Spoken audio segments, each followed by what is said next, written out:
It certainly did not help matters that his mother was overbearing to an extreme, controlling Lee and smothering him. They slept in the same bed till Lee was about 11 years old.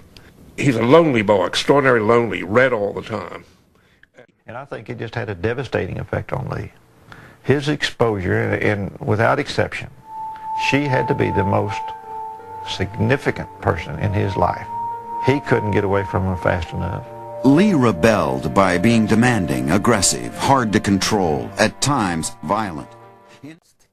He played hooky so frequently that for 3 weeks in 1953 he was placed in a home for juvenile delinquents and required to undergo psychiatric evaluation.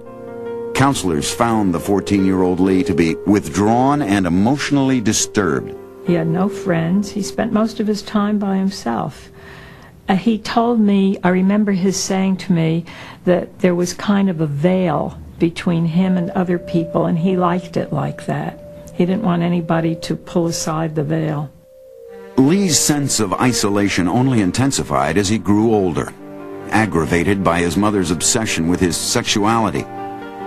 She gave him no privacy and made Lee feel insecure about his body by voicing her concern that Lee had some kind of sexual problem, even though doctors saw no evidence of one.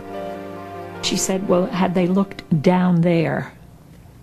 And I said, you know, I assumed so. I don't know. There was nothing that they found that was, you know, at all remarkable. She also told me she used to bathe all her kids herself until they were about 10 or 11, and then they got too big down there for her to look at.